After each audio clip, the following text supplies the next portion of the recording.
Hoje celebramos a festa da Cátedra de São Pedro.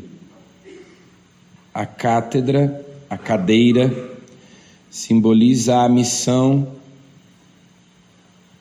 de mestre e pastor que Jesus confiou a São Pedro e aos seus sucessores, portanto, o ministério petrino, de ser princípio e fundamento visível da unidade da Igreja.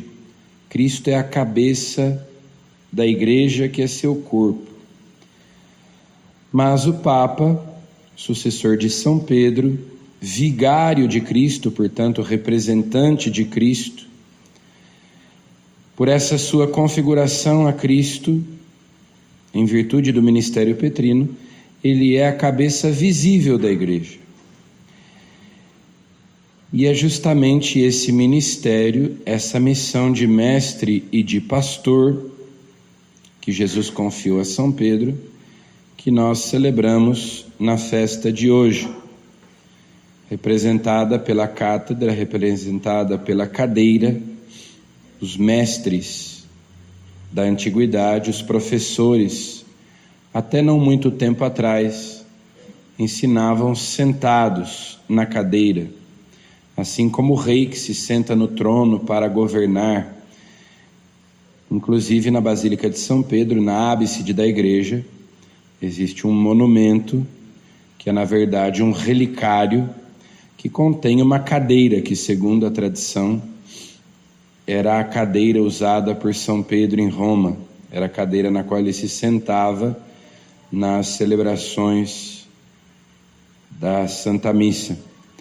Então, representando justamente este poder que Jesus deu a Pedro, na antífona de entrada da missa de hoje, nós temos aquele trecho de São Lucas, no qual Jesus diz: confirma na fé os teus irmãos.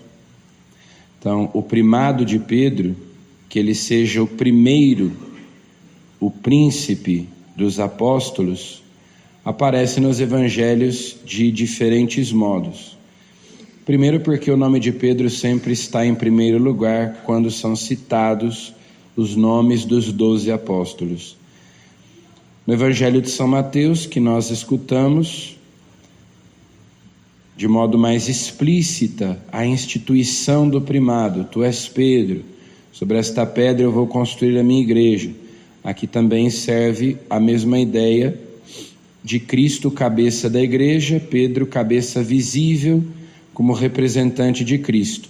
A pedra sobre a qual se edifica a igreja, o fundamento da igreja, é o próprio Cristo.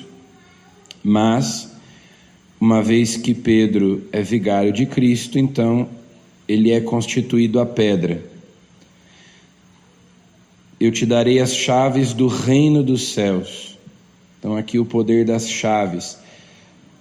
Jesus veio estabelecer no mundo o reino de Deus, do qual ele próprio é rei. E Jesus aqui constitui Pedro como se fosse o seu primeiro ministro.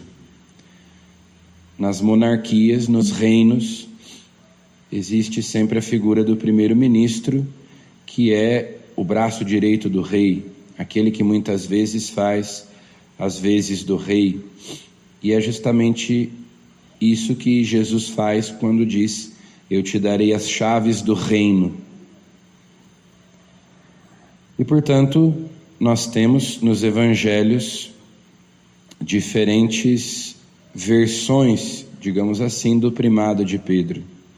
Pois lá no evangelho de São João, no capítulo 21, quando ele diz: apacenta as minhas ovelhas, Pedro, tu me amas, apacenta os meus cordeiros.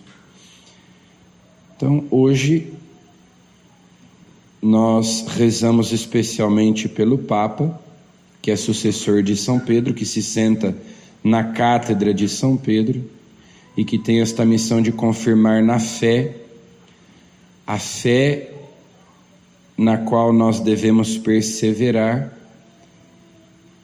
O Papa, que é aquele que está à frente do magistério da Igreja, que que deve ensinar. Então nós rezamos hoje pelo Papa Francisco, para que, ocupando a cátedra de Pedro, possa nos confirmar nesta fé, que é a vitória que vence o mundo. É pela fé em Jesus Cristo que nós obtemos a salvação. Então, por isso a importância da figura do Papa, que é nosso pai espiritual, que deve guiar, que deve conduzir a igreja para que permaneça fiel a Cristo, para que permaneça fiel à fé que nós recebemos dos apóstolos, na qual nós devemos perseverar até o fim de nossa vida. Então, rezemos hoje para que o Senhor nos conceda sempre pastores segundo o seu coração e, sobretudo, para que se mantenha na igreja a unidade da fé, que o Papa receba de Deus a graça de exercer o seu ministério, a sua missão, de manter a unidade da fé, de manter a unidade, a comunhão na igreja, confirmando a todos naquela fé que nós recebemos dos apóstolos. Amém.